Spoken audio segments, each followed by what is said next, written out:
Welcome to Influential Entrepreneurs, bringing you interviews with elite business leaders and experts, sharing tips and strategies for elevating your business to the next level. Here's your host, Mike Saunders. Hello and welcome to this episode of Influential Entrepreneurs. This is Mike Saunders, the Authority Positioning Coach. Today we have with us Karen Powell, who's the founder of My Wealth for Life, and we'll be talking about securing your lifestyle for the present and future. Karen, welcome to the program. Thank you, Mike. It's a pleasure to be here.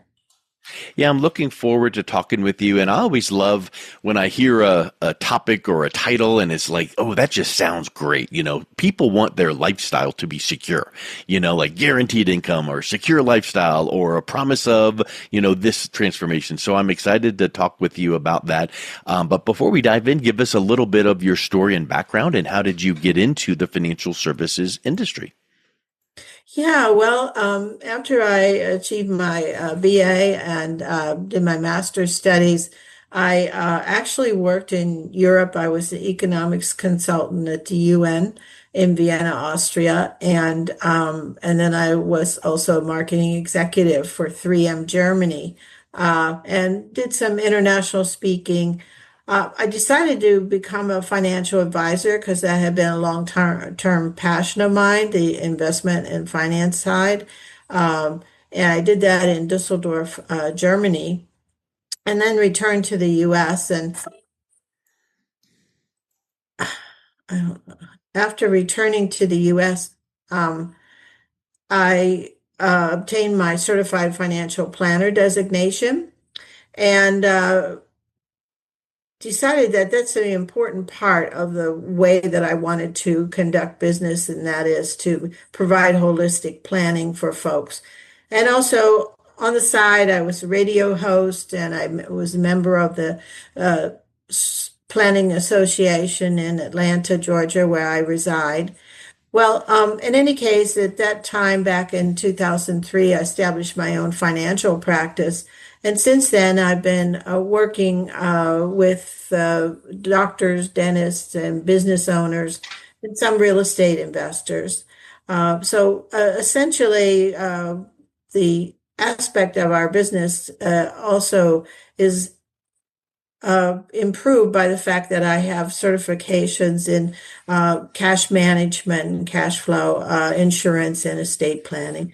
And that's how we got where we're at today. Yeah, that's quite the story with deep experience and really great credentials. It's really neat when you hear someone say, I'm going to dive right into this industry and make sure that I know things and I'm credentialed and certified and all of those things take a minute or two to get. Really, it's not something, like online ordination where you check the box and hit print. This is something you had to study, be tested, qualify, keep up your qualifications with continuing ed. And so I applaud that for sure.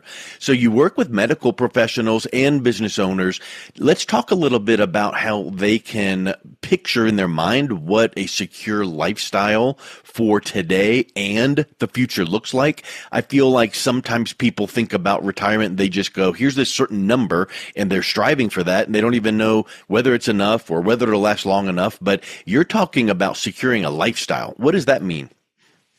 Yeah, so obviously, the people that we work with, they're very busy professionals. And yes, things are perhaps going well at the present time, but that concern lingers for many people. Will this continue into the future?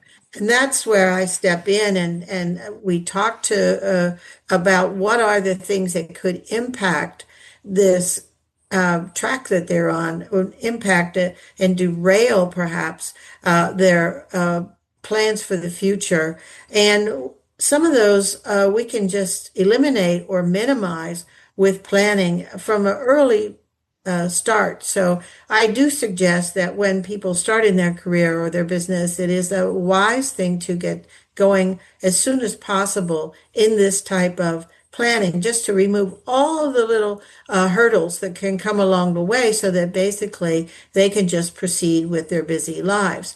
And Yeah. some of those impacts that we examine are, for instance, income loss through perhaps disability or a critical illness. Now, a critical illness is not really a disability. A disability is where you can't work because you're medically disabled. But a critical illness is oftentimes a temporary but very dramatic. It could be a heart attack, stroke, cancer, organ transplant, whatever. And all of those things will make a huge impact on your life. As a matter of fact, only 5% of Americans are insured against a critical illness, and 58% say that it would uh, make a major impact on their finances. And about 85% people worry that something like that could Mm. happen to them. So, despite all that, the reason why people probably aren't protected is they don't understand that there is an insurance for those kinds of things so that their life can continue on normally after such an event because they're not impacted entirely Yeah. with their finances. The other aspect that they can secure that secure future now and in the future is if they start to build capital accounts and other sources for the future to provide a income stream down the road.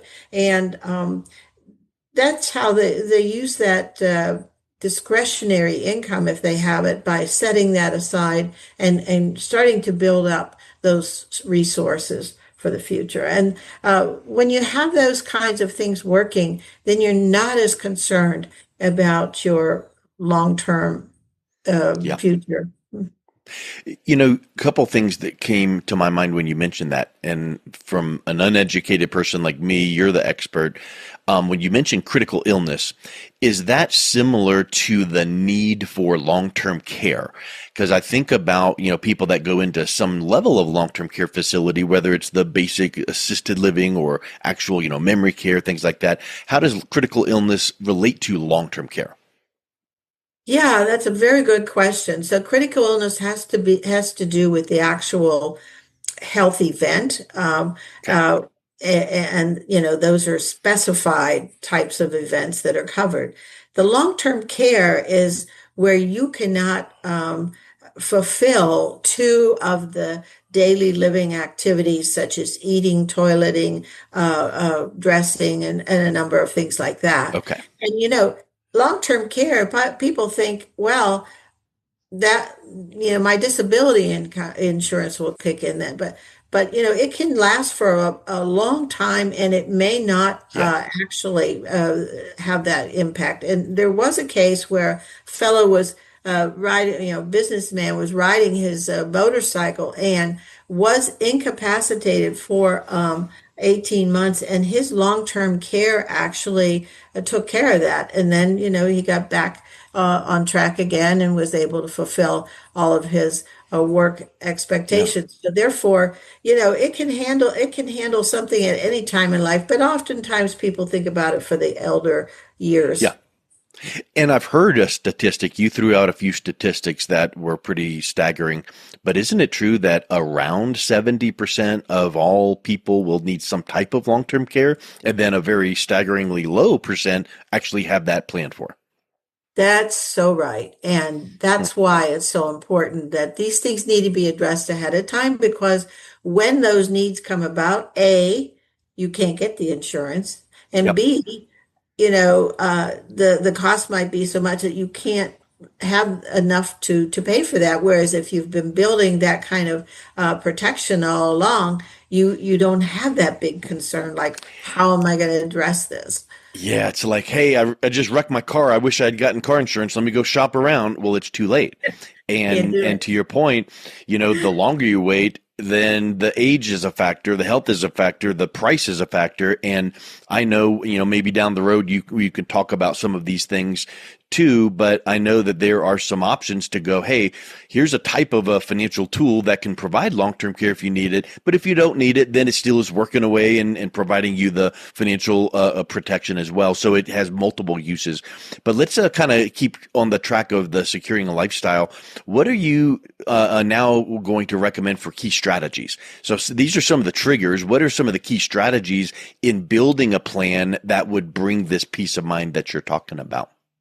Well, just like you talked about, Mike, one of the key things is don't delay, Yeah. because if you delay, that's where the costs increase, sometimes exponentially, and waiting also leads to a more costly outcome. And so therefore, what you want to do is at least look into it and see if there are avenues where you can, protect that, and maybe have some other flexible options like you just mentioned. What's important, the key strategy is also to identify which are the emergencies or setbacks that would really most impact your lifestyle and savings.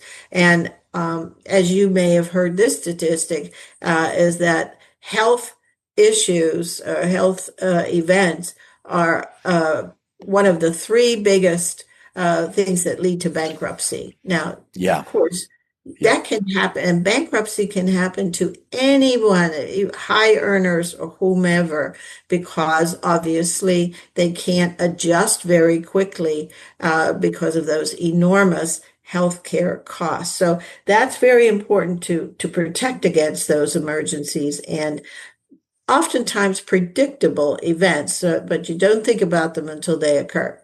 And then also, let me give you an example. If you use, as you already indicated, $1 to do two jobs, Mm.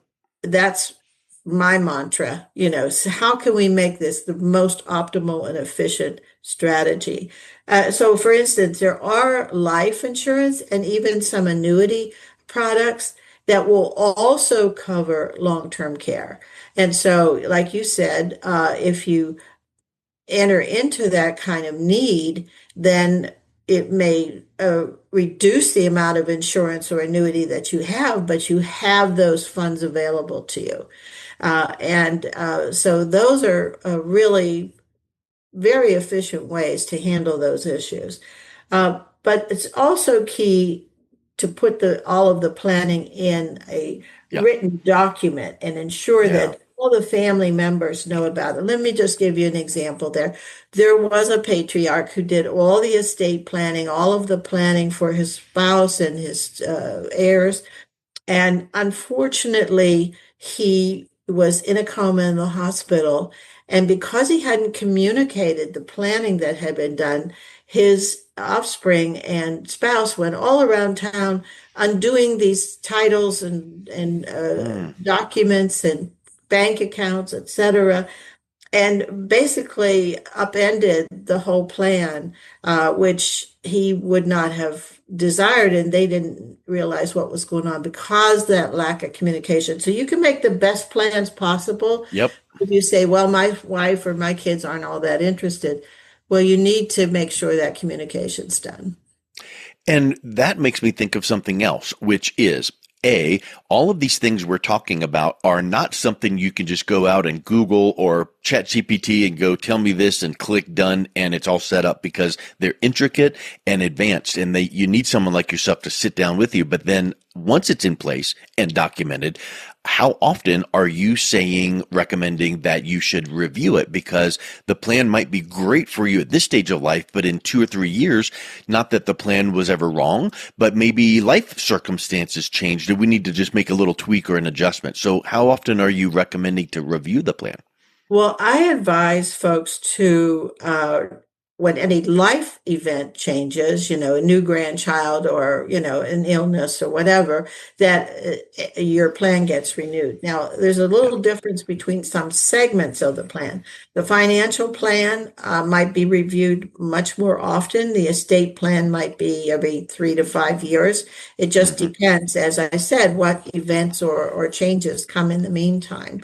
But that's really important. You can't set it, forget it, lock away in a box and assume that it still works in the system of finance or taxes, and you're going to be best served by it. No, you really need to do that to make sure you can follow through. And then I'm always like a visual word picture kind of a guy. So when you were mentioning the example about the client with their heirs, scurrying around town, undoing all the things that you had done, isn't it important to, at some point when the plan is put into place, bring the family in, whether it's a group Zoom or a group meeting, and say, okay, just so everyone knows, here's the plan, here's what's put together, here's kind of the methodology behind it, and we put this in a trust because, or make whatever the case is. How important is it to make sure that all the extended family, to a certain extent, is aware of that, so that they don't go unravel things that were done? Oh, that's extremely important. Now, every family is a little different, as far as who needs to know or what they need to know and that kind of thing. But most of the families with some wealth that we have dealt with is that they don't want their heirs to know every last dollar that's coming to them. Okay. So what they do is they explain the system, they explain the mechanics, and they even kind of, outline what happens when, etc. But they don't just unveil the whole amount. Now, I'm not saying you shouldn't, but many parents who've dealt with high net worth and ultra high net worth families are concerned that, their heirs might not work as hard, or might not strive, or might, start to have some jealousies or whatever. So they want to protect that, but, just explaining that things are taken care of, and also maybe how some of the mechanics or outcomes work out, so that basically they're not assuming that there's things that they need to fix when the time comes. Yeah. Those are some really great points, Karen. It's been really helpful just to have you talk through them in just a real way. So let's wrap up with this. If someone is interested in learning a little more and maybe having you give a little bit of second opinion or guidance, what's the best way they can reach out and connect with you? Yeah, my website is www.mywealthforlife.com. That's the number 4. So My Wealth for Life. And we are located in Atlanta, but I am registered in many, many states, and for securities, insurance, and we can work with families that are well distributed throughout the states as well. I have many associations with other professionals that are on my team, and therefore, as far as some of these things, we call in an expert so that they can get all the right answers and all the right things in place to fit and create the most optimal solution to their family goals. Perfect. Well, Karen, thank you so much for coming on today. It's been a real pleasure talking with you. Thank you. Same here, Mike. All the best. You've been listening to Influential Entrepreneurs with Mike Saunders. To learn more about the resources mentioned on today's show or listen to past episodes, visit www.influentialentrepreneursradio.com.